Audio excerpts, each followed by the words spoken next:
Hello, Eagles fans. Welcome to another Inside the Birds TV Ask ITB live stream presented by DraftKings Sportsbook. I'm Jeff Mosher, that guy with the hotel room setting around him and kind of unshaven. As you can tell, it's been a long 24 to 46 hours for him. Is Adam Kaplan, our Inside the Birds co-host. And as you know, Adam is out there like a bird dog, man. He's out on the West Coast in LA. Who'd you check out today on your training camp tour?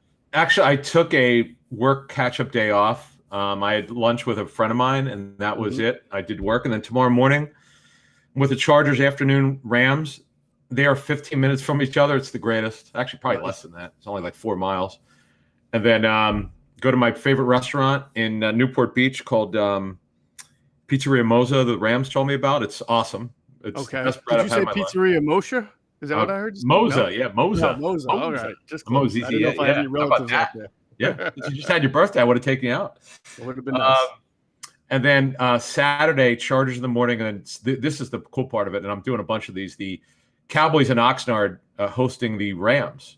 Mm-hmm. So the Cowboys are playing tonight in the Hall of Fame game. Their first action back I will be at late Saturday afternoon. I look forward to doing that. And then I take the red eye back Saturday night. Doing your thing after last year's off. So you've seen the Browns, you've seen the Eagles, you've seen the Washington football team. Yep. And now you're on the West Coast. You're going to catch a few teams there. So look forward to that. And, of course, in our next Inside the Birds, Adam, our podcast that'll drop Monday morning at 6 a.m., as we did in the last few, we'll get your kind of observations that you see with Dallas and some other teams, if that's all right with you. I think sure. Eagles fans won't mind that. Yeah, it's a change-up for sure. Yep. We're going to get to a bunch of questions. We have a lot of stuff to cover in the next half hour. I wanted to ask you first, because I know you said you had some info on the Derrick Barnett restructure of the contract, correct? So what does that look like? Because just to let everybody know, he was supposed to make $10 million guaranteed this year on the 5th year of his option. What they've done now is what I assume add dummy years. How does it look? Hell yeah. You know it. So they took his $10.051 million base salary and they converted it to a signing bonus and added, as you called it, 3 dummy years, 22, 23, 24. So they lowered his base salary to $990,000. It was so they took $9.06 million. Lowered to $990, and they took that $906 million and converted to a signing bonus. So yeah, unfortunately, they're dummy years.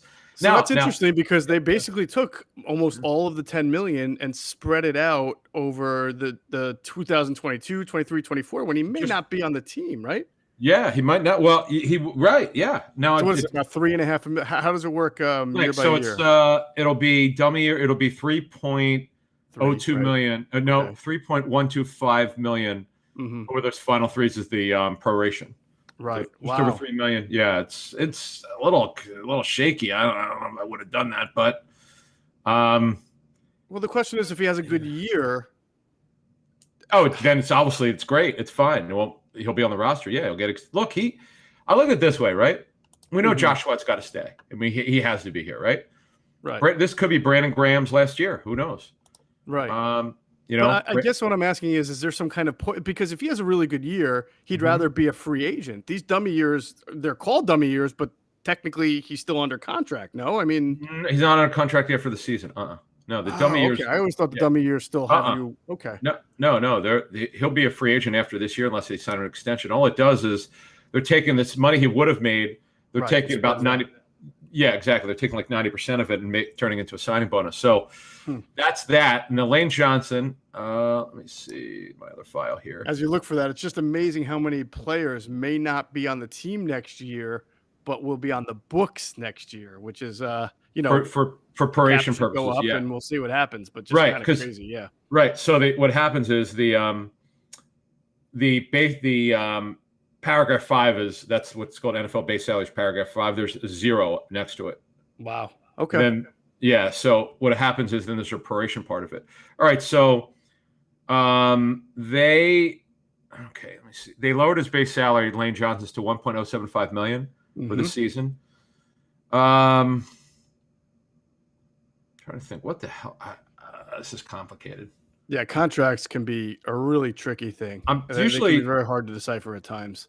Derrick Barnett was easy. This one is a little bit complicated. Here's what I'll tell you. Go ahead. His dummy years is actually, I don't know. They go into the next century. Well, here's the thing. It's through 28. Right. His contract is through. He's got dummy years tacked at the end now. 26 through 28 are dummy years. But because they put all these, they must have put.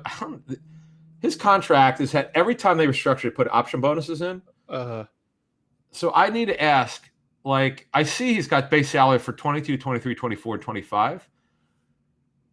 I'm looking for guaranteed money. I'm not seeing any past this season. So I need to get this clarified because his cap numbers are just absolutely absurd. Yep. A lot of interesting cap decisions will have to be made for this team going into the future. We'll get it for Monday. I'll find out. Yeah, no, the Derrick Barnett one was interesting though because I was wondering if there was any base salary that was going to be like if it was definitely just a restructure or if it meant he might be on the team next year. But obviously the way it was structured there, it's the only way he's on the team is with a new contract. Yes, it's a simple restructure. Yeah, right. So. All right. We'll see what they do. This should put them around 13 or 14 million with the 3.8 million they had already. Mm-hmm. Actually, it was a little bit more. The cap numbers that are out there from the NFLPA they're almost never the same as the NFL teams have. They're usually 2 to 3 million off. Correct. Plus or minus, but they're in fine cap space now. So the next question is, who do they extend? Well, that thought, if you don't mind, because that's one of our questions for the night. Okay. About extensions. I want to get into that. First, I want to remind everybody, use the code ITB on DraftKings Sportsbook. You can turn $1 into $100 in free credits. That's using the promo code ITB to turn $1 into $100 in free credits. We did want to talk extensions. I know Carl Stevenson has asked us, one of our leadoff hitters here, about a Mailata extension, which we'll get into in a second, but you were talking about, I believe, Josh Sweat, right? Or someone else? Yeah, Josh. The guys who could potentially get their contracts extended before the regular season starts will be Josh Sweat, final year's rookie deal. Right. Dallas Goedert, yes, for sure. As he confirmed, they're in talks. Mm-hmm. I would say Jordan Mailata. Mailata is it's a little complicated because of Dillard still be on the team. Mm-hmm. It's like, how do you do a deal? What do you base it off? What are the comps on him? It's just for Mailata, I just don't know. You're right. It's very difficult. The comp part, because that's a big, for people, those who don't know, that's a really big thing in contracts. Guys want to get paid their market value, and you have to have some kind of resume before you just get this big extension. You know, obviously it complicates things for a guy like Zach Ertz, who thought he was going to make more money when a guy like Austin Hooper hit the bank, big time with the Browns a couple of years ago, or last year, I should say, and it didn't happen. So yeah, this is complicated. How do you know what to pay Jordan Mailata? You know he's going to be your starting left tackle, but you pay him top 5, top 10? Is there some kind of middle ground? Of course, the Eagles would love to get it done now because it probably means they're not. You get it done now, and then if he has a top 5 season, you feel like you got a pretty good deal done, right? Because if you get it done now, you're probably not giving him top 5 tackle money, top 10 tackle money. By the way, I didn't see it, and I don't remember if it was when I was there, because you can't see everything in practice. That's why I don't chart plays anymore, because I would miss so much. But we only get so much of a vantage point. We can't see the other side of the field sometimes, because as you know, Jeff, you've been in practice. We can't go in the middle. Right. So I can't see the other side of the field. Apparently, Mailata picked up Brandon Graham and he threw him. And he put him on his hip. Wow, I wouldn't. Was that today? No, it was some days ago. Yeah, it was a couple days ago. The first day in pads, I was there. Yeah, he got him. And he double teamed with somebody, and they put Brandon Graham on his rear end. Well, Mailata got him clean. He actually, I don't know if it's the same play. I just know that he got him clean. Mm-hmm. And here's the difference between Mailata this year and last year, and whenever he's played for the Eagles. He now finally knows his own strength. This is something you and I talked about last year, that he needs to stop being finesse, be more powerful, use that natural strength that he has. It's happening. Starting to do it. It's happening. Yeah. So along the Mailata lines, we had a question from Ernie from Florida, and he wanted to know if he felt that if Mailata does win the left tackle job, if at some point in the season you could see them maybe putting Dillard in at left tackle and then using Mailata on the goal line to carry the ball because of all the athleticism that he showed from rugby. Because of rugby, I don't get the sense that they would do that. I mean, I know later in his career, Todd Harriman's caught like 2 touchdowns as an extra tackle. Sure. But I get the feeling that with Mailata, Adam, and I don't know this for a fact, but that they would want him to just keep learning.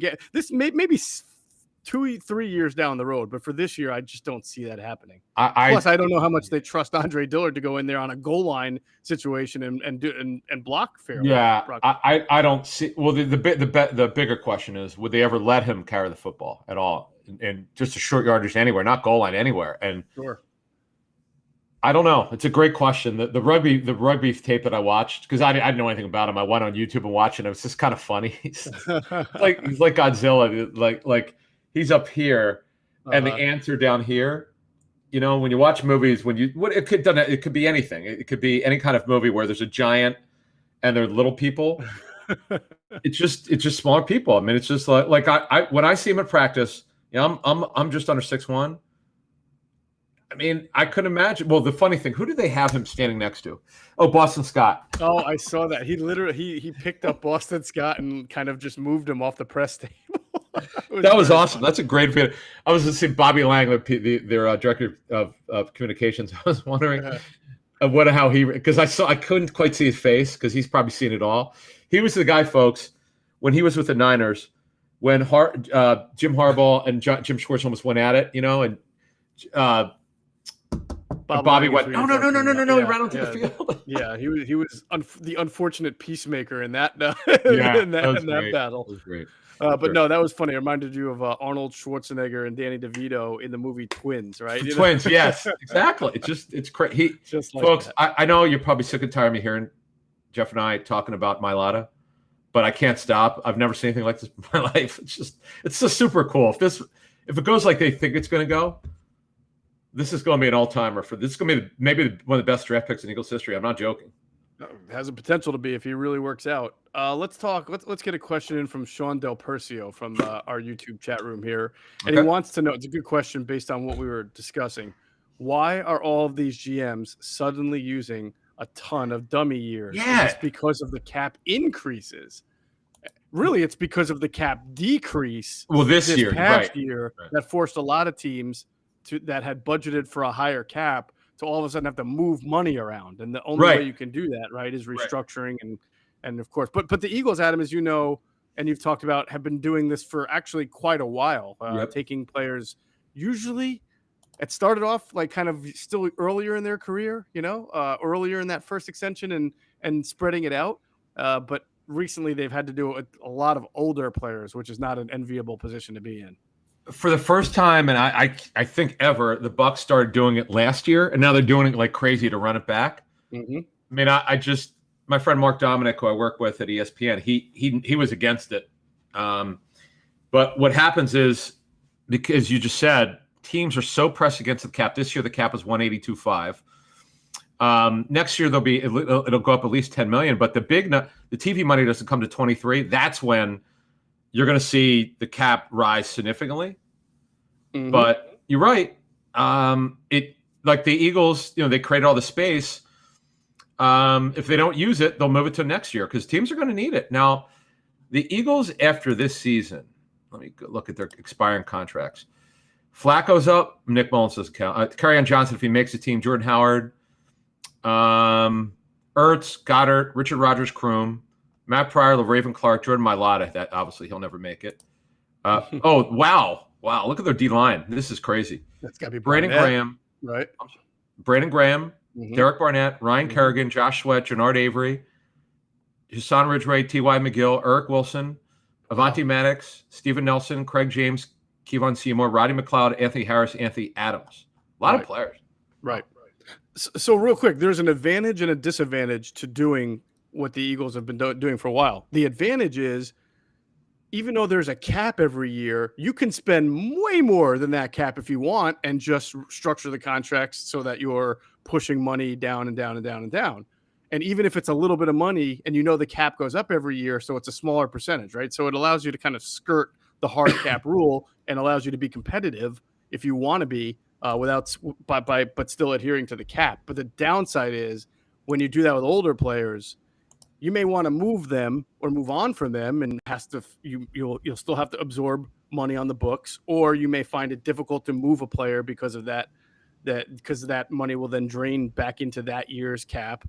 If a player gets hurt and he's got a high cap number because you kept pushing money down the road, like kind of with Alshon last year, and then he comes back, then you're forced to kind of play him because he's making a lot of money, he's on the books, and you had wanted to move on. So there is an upside, there is a downside. It definitely benefited the Eagles during their run up to the Super Bowl and winning it, because they were extending a lot of guys. They were doing this with a lot of guys on the line, the offensive line, the defensive line, and that enabled them to pay bigger money at some other positions. Gave Carson his extension. There were a couple of Alshon got his big money. It just allows you to kind of be able to still pay your core guys, but then also do things in free agency.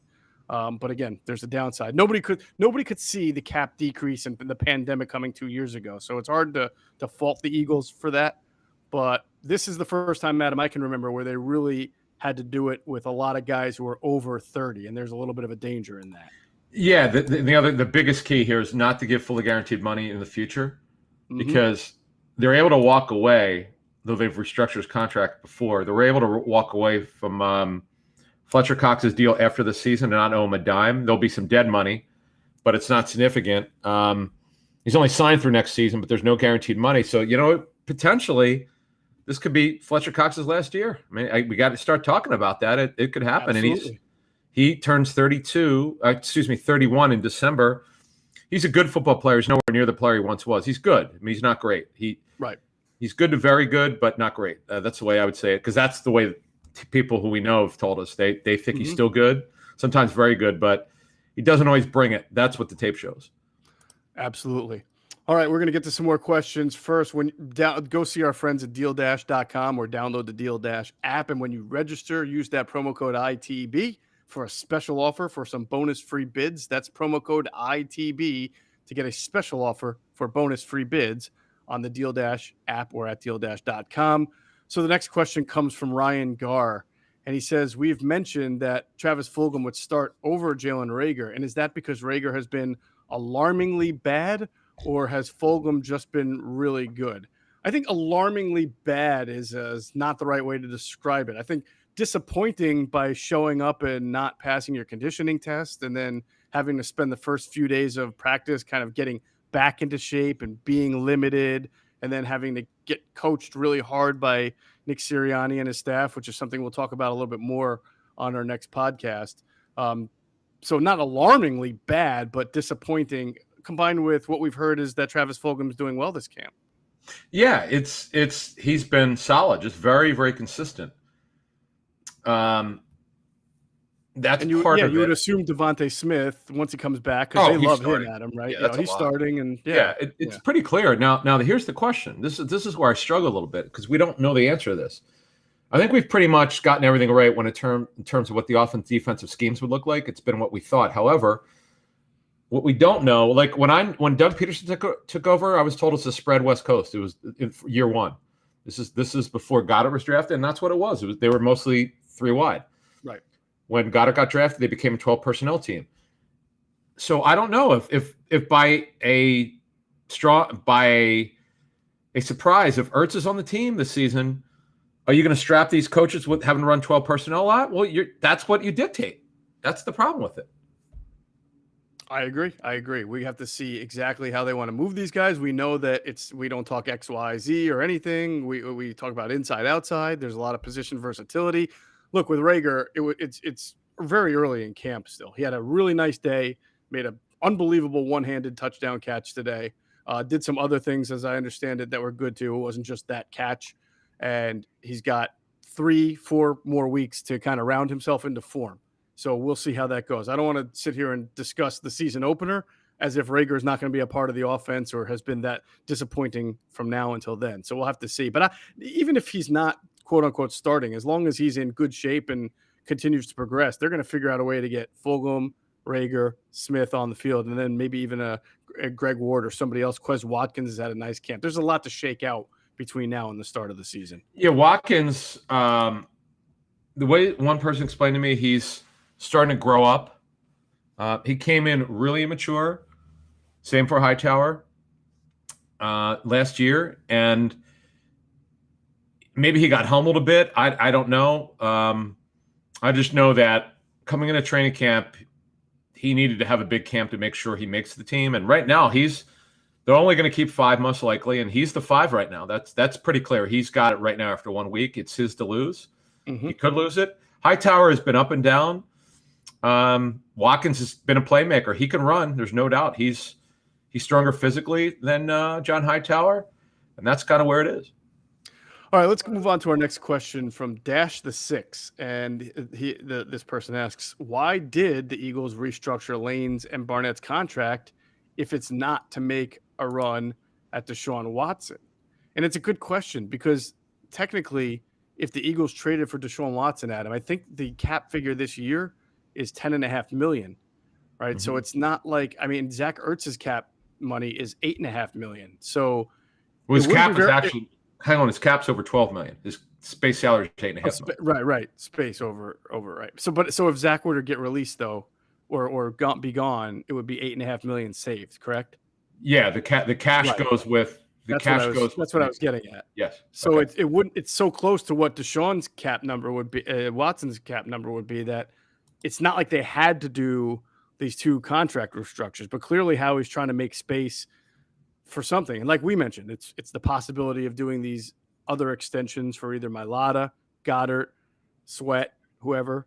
Yeah. It's also important to have it's good to have some money to carry over. Now, I don't know if you would push money down the road on 2 players just so that you could carry over cap money into the next year. That I don't know if that jibes correctly, but there are different reasons to open up the cap. And again, you need street money for guys who get hurt. Like if you lose a bunch of players, and this team has had a history of it, right? You're going to want to have money. You don't want to. I asked Joe Banner this. He said you could live on $5 million, but you'd rather have 10. Right. They had they have somewhere around $4 or $5 million. That's just not enough to operate for a season. Right. So there you go. There's also a misconception that every time a team gives out a contract extension, it lowers a cap number for that specific year that they do it. That's not the case for guys on rookie deals like Mailata, like Dallas Goedert, and like Sweat. They're not making a whole lot of money this year because they're on rookie deals and they weren't first-round picks. So if they do get extensions, their cap numbers are very likely. I don't know how he's going to do it, but very likely to get a little bigger this year because you have to put that guaranteed money that you're going to give them somewhere. You're going to have to spread it out. So some of it's going to have to go into this year's cap. Yeah. For instance, Mailata is only making $850,000. So yeah, right. Where are they going to get skinny on that? You're absolutely right. Right. Dallas Goedert, final year of his rookie deal. They could save a little bit, but not. It's negligible. Yeah. 1.246 million. Well, that's not a lot. What are they going to get down to 880? I mean, I don't even know how they would because he being a tight end. Yeah. With the way I don't know who did he get 25 million and guaranteed. I'm just throwing a number out there. Yeah. I have no idea. How are you going to break that over? Yeah, exactly. Without putting some into this year. Correct. You're absolutely right. So they're not going to really save anything. So it's just a matter of you have roster flexibility. So that's that on the cap. Sure. All right. Theodore Nicholas wants to know, what's the news on Jalen Hurts training camp so far? I've heard conflicting stories from being inconsistent to up and down to really well. So which is it? I think we can't reiterate this enough. I know we've talked about this on the podcast.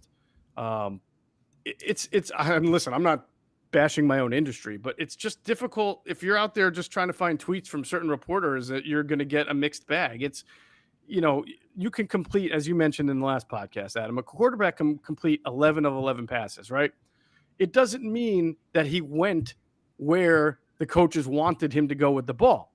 He may have checked down whether there was a better route progression. So you can look at stats and say, great. Look at the completion percentage. But if he's not doing what the coach specifically wants him to do on that certain play, then it's going to look different. So unfortunately, the coaches are not going to come out and, say anything that's very revealing. So that's your job and our job, Adam, to really give an idea of what the coaches want. And I will say also in 7-on-7s, when there's no pass rush, I've seen all 3 quarterbacks complete passes because they just waited for somebody to get open. Exactly. So I do not pay attention to completion percentage from the media. I'm sorry. It doesn't. It doesn't matter. What matters is how the coaches feel. Yeah, exactly. So the positives are, he's not turning it over. That helps. That's good for accuracy. Mm-hmm. He's not running nearly as much as he did last summer. He was running so much when I went to training camp because Correct. it was tough. He was in a tough spot. It was his third offense in 3 years. Now he's in his fourth offense in 4 years. But from Oklahoma, Alabama, last year's Eagles with Peterson, now this one with Sirianni. It's a lot. It's a lot. Flacco's gone through some of that. He's new to this. He's new to these pass targets. He wasn't here last year. Right. Same for Mullins. Mullins is simply a short area guy. He can't drive the football. And plus, he's coming off surgery. Look, he's done some good things. Progression-wise, it's going to take him a while to just kind of to feel like he could just rip it and know where the ball needs to go. That's a work in progress. So they're only through a week. You got the install. You got a lot going on in his head here. It's certainly been challenging for him. It's hard to say whether he's doing super good or super bad. He's not doing badly. It's just that, could you say he's doing really well? I would say no. I would say that it's a work in progress. There's nothing alarmingly bad. It's just through the first week. He's had some moments where you go, wow. Like I mentioned that throw that he had last Saturday. It's kind of things I look for that most reporters don't look for.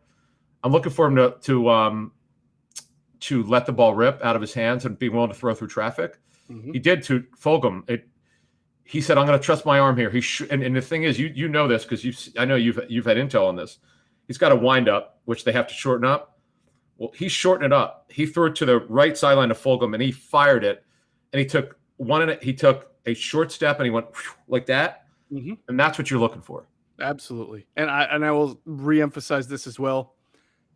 It may feel like an eternity, but it's been 7 days, and the first 3 days were hour and 10-minute practices. And in those hour and 10 minutes, there might have been 2 or 3 drill, like full team set or even 7-on-7s. There just isn't a whole lot right now. Not a lot of reps, not a lot of diversity in the offense. They just finished installing the basic offense today, I believe. So even for the first 3 or 4 days, they were only working with limited playbook. So it's just ridiculous. It's a bad idea to try to judge whether a guy's doing well, especially at that position, good, bad, or indifferent, this soon into training camp. Well, let's let it progress and not worry about any single day or a small sample here. Very fair. You will definitely know more as we get a week and a half, 2 weeks, 2 preseason games in.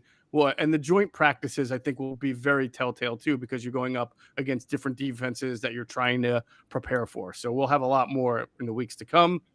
Let me see. Natiro, I hope I pronounced that correctly. Who's been the biggest disappointment this year at camp? I hate pinning that on one person right now. We can talk about some guys who just haven't had good camps. I mean, how do you compare a disappointing, say, running back to a disappointing cornerback, right? I mean, I would say Reagor. I would have to say Reagor. I know he's starting to come. I mean, he came on Thursday. That's great. Yeah. But based on what we heard in his offseason, he got his weight down. He came in doing real well in the OTAs. And now I know they didn't do team, only did individual one-on-ones. But to come in, I don't think his weight. I think his weight was fine. But whatever, he was the things that he had to complete, he didn't complete. That's ridiculous. He's 22 years old, man, or 21. Come on, you got to be able to do that. Right. I would say along the lines, you were hoping to see a little more from Andre Dillard, and you have not yet. Absolutely. I think it's fair to put Andre Dillard. He's the biggest one. He's the biggest one. Yeah. Well, certainly by size, he's the largest one. Yeah, right. Very good. Yeah. No, Dillard and Reagor. Anybody on defense who I feel has not shown up or done what they're supposed to do? The D ends look good. The D tackles have played well. The linebackers, I can't. It's disappointing. I will say this. It's not his fault. It's very disappointing that Davion Taylor has been banged up already and is in a boot and is going to be out for a while, because this is a kid who needed so many reps in this defense. And unfortunately, it seems like he's going to be out a little bit. So that's going to set him back and hurt him a little bit. But other than that, nobody stands out on defense as having a terrible couple of days there. In my top 5 players, I'm not going to add a coach. I'm going to add Jonathan Gannon as one of the top storylines of camp. Whatever we said in February, times it by 5. What they're doing here is just Oh man, trying to figure out those sub packages. I love it. I It's like absolutely the meme of Zach Galifianakis with all the Finakis, whatever. Oh yeah, with yeah, all the numbers I coming around. love that. I use that a lot with friends. I'm like, there's Rashad Smith. No, there's Jacoby Stevenson. No, wait, there's Eric Wilson. He's next to TJ. There was one point they're doing a hurry up offense, Adam, and the nickel linebackers are Eric Wilson and TJ Edwards. And I'm like, why would you ever have TJ Edwards on the field in a 2-minute situation when you know the other team is just passing? He's like a thumper at best. So it's kind of crazy right now. Just right, but what I'm talking, it's pre-snap, post-snap. I'm talking about what they're doing personnel-wise. You have you have no idea who the dropper is. Yep. You don't know who's coming, who's going, and I'm telling you, it's going to cause turnovers. They'll double their interception numbers. I know they were terrible last year, but they'll at least double it. Mm-hmm. They're going to be a pressure defense. You know why? Because they're going to make the quarterback hold on to it, and Barnett and Sweat and Kerrigan. And here's the other thing I love. We talked a little bit about this on our last show, but I'll expand it a little bit. And I had not. It's rare that we get a pretty good vantage point when the players are when they practice in our area at training camp. Mm-hmm. To see Saturday night is my first time to see Kerrigan. I guess I'll practice a little bit because Friday there was either Veterans Day off. Oh yeah, it was a late practice. It was that hour and 10-minute thing. They had this one where they had Barnett. They had Kerrigan as the hand down in the dirt DN, and they had Barnett stand up. Then they had Sweat stand up, and then they had Barnett with his hand down. I'm like, wow. And folks, when I say this is why it annoys me that they call these guys linebackers, they're really not linebackers. They technically are, but they're not. No. But they're on the ball linebackers. Covering anybody.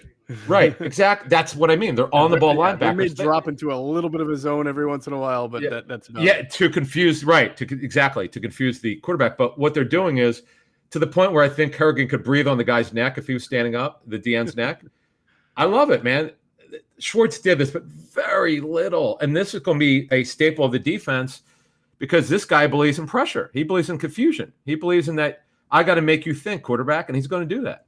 I no doubt about it. Look forward to that. That's probably one of the bigger storylines that we look forward going into the season with how this defensive concept will look. Yes. Got another question. First, I want to remind everybody to go check out our friends in Westchester out there at Sky Motor Cars. All right. They're giving you the most money right now if you're looking to trade in a vehicle. All right. The market's tight. They want to give you money for your trade in. So go to skymotorcars.com or just go visit them out in Westchester. Tell them Adam and Jeff sent you. Last one, man. Let's see. Nate K asks, could Nate Herbig win the starting left guard spot again? No. I'm assuming he means can he win it outright if everybody's healthy? No. I would say no. And I would also say if someone's going to win left guard not named Isaac Seumalo, it's going to be that Landon Dickerson got healthy and just you couldn't keep him off, off the field. But I can't see that happening with Nate. Good backup. No, well, first of all, Dickerson, there's no timetable for him to return. Right. So he's on active NFI. They're going to have to make a decision by the 31st whether he's going to be the opening day roster. If not, he misses the first 6 weeks at a very minimum. Mm-hmm. It's not. Seumalo will be their left guard. He's got a hamstring strain, we're told. So they're going to be real conservative with him. Oh yeah, Alex Singleton, we're told, returns Wednesday. Right. Excuse me, Saturday. No. Saturday. Yeah. Saturday. Yeah. And that's good news. And then, there's one more. So this is a good question. Do all these rumors about Watson hurt Jalen Hurts? I'm not him. There's no way to quantify that. It's a fair question. I just don't know. It's obviously not good that he has to hear about it. Now the only way you could be asked is because there's no locker room access, as if during his interview with the media that he's asked. Has he been asked? I don't know. Yes. I don't know. He's Okay. been asked indirectly. I don't think anybody has actually said Deshaun Watson. Maybe someone has, but he has been asked several times. And he's basically said, I'm above it. It's not on my radar right now. I don't hear it. The big quote was, I'm above it all, which means he's locked in. He's focused. Good. Do I suspect that in the back of his mind it's annoying? Absolutely. He's a human being, right? He's got a lot of pride. He's got some ego to him too, which is good, like good ego, So I'm sure it's lighting a fire underneath him, but he's saying the right things in the press conference. And I would say he's not playing in practice like someone who seems to be carrying a 50-pound anchor on his back. He doesn't look like he's dragged down by anything. He looks pretty carefree out there, and he's certainly taking the leadership role on. He's working with guys after practice, so I give him a lot of credit for that. Yeah. I'm looking forward to seeing him in preseason. Assuming everything goes well and he is starting week 1 at Atlanta, how he handles it all. I mean, the good thing, he's got great family. He's got a great head on him. He's been through a lot in his career, where the transfer and people doubting him and all that. And he's got Brian Johnson, who the QB's coach, has known him since he's a little kid. Right. There's a lot going for him. And I always point to that Arizona game. I know Greg Cosell didn't like his tape overall over the 4 games, but from a competitive standpoint, to take a safety, which cannot happen on the first series, but it did, and to bring the team back. And I remember texting, I said, "Well, this game's over." I don't remember what the score was after the first quarter. I'm like, "This is over." And then you start to see him coming back, and they would have won the game if Schwartz didn't play picket fence defense, but nevertheless. Right.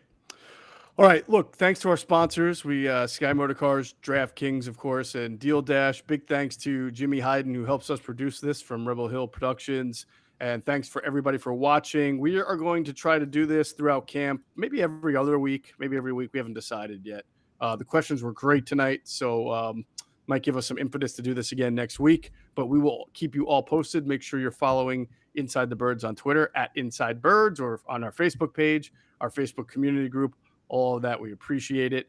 And our next podcast will drop Monday morning, 6 a.m., and we will continue to let you know everything that's going on inside Eagles camp. So for Adam Kaplan, who's taking a nice little work day off today, and we'll be back at it tomorrow, and I'm Jeff Mosher. Thank you for watching the latest Ask ITB live stream on ITB TV.